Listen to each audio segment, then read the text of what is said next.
Millions of Kenyans have made their choice for their country's next president. 8 candidates competed for the top job, but only President Uhuru Kenyatta and former Prime Minister Raila Odinga have any real chance of winning. Now, Kenya has grown more than 5% a year since Kenyatta won the 2013 election. If re-elected, Kenyatta plans to boost investment in infrastructure. Odinga, meanwhile, says he will strengthen the economy by slashing the budget deficit from more than 10% of GDP to 3%.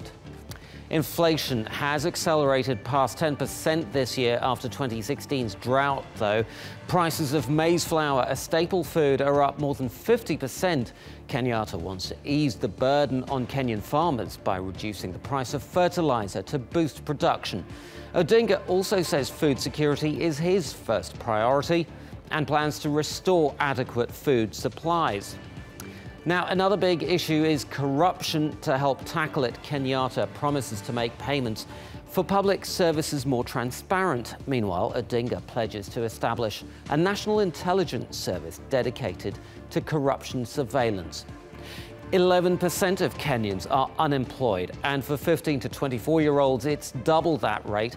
800,000 jobs were created last year, but 90% of them were low-paid and informal. Both candidates want to tackle youth unemployment by giving more work experience to graduates.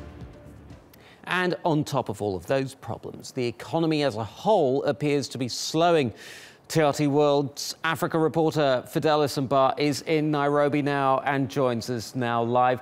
Fidelis, great to have you with us. Let's start with Kenyatta. He's promised to boost spending. Raila Odinga appears to be more of a fiscal hawk in terms of reining back expenditure.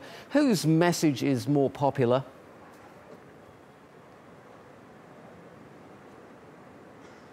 Well, for many Kenyans here, the opposition message tends to resonate more in terms of the economy, because the opposition camp has been more realistic in terms of addressing the basic needs of the people, especially those the downtrodden, those who are living below the poverty line.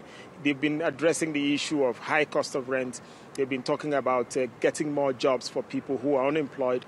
They've been talking about ensuring that people who are don't have a roof over their head actually get accommodation, a decent one at that, so that they'll be able to be comfortable. As for the ruling party, they've been talking more about big projects, what some people here have termed as elite projects, because the president has been emphasizing on the railway projects, some other infrastructure projects. These are big-time investment projects, but for the downtrodden, they are feeling that, look, what we want is the immediate impact on our life. If we can put food on our table, that's what matters most to us, and not all those big projects that they are talking about. In the run-up to these elections, Fidelis, how have foreign investors been viewing the Kenyan economy?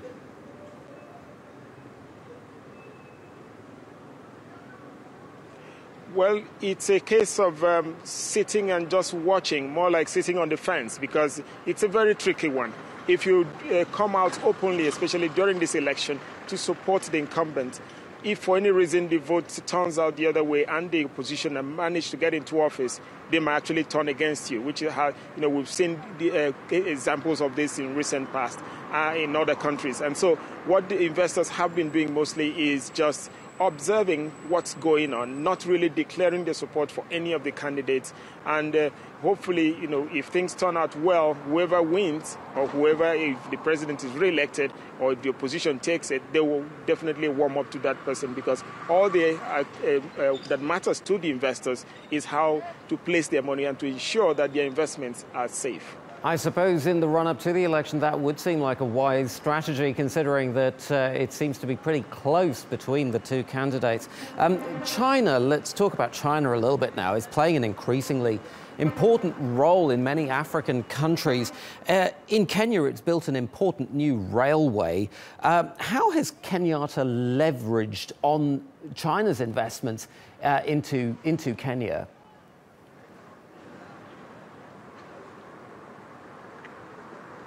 Well, President Uhuru Kenyatta has been more like trying to drum up support for his candidacy based mostly on some of the big infrastructure projects that were financed by the Chinese, like the railway project, like some other infrastructure projects, big time investment, because China has invested heavily in this country. So that has been one of the focal points of his campaigns. He's been telling people how he's been able to attract a lot of billions of dollars in investment into the country.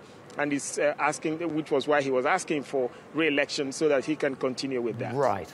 Okay, Fidelis Mbah in Nairobi, thank you ever so much.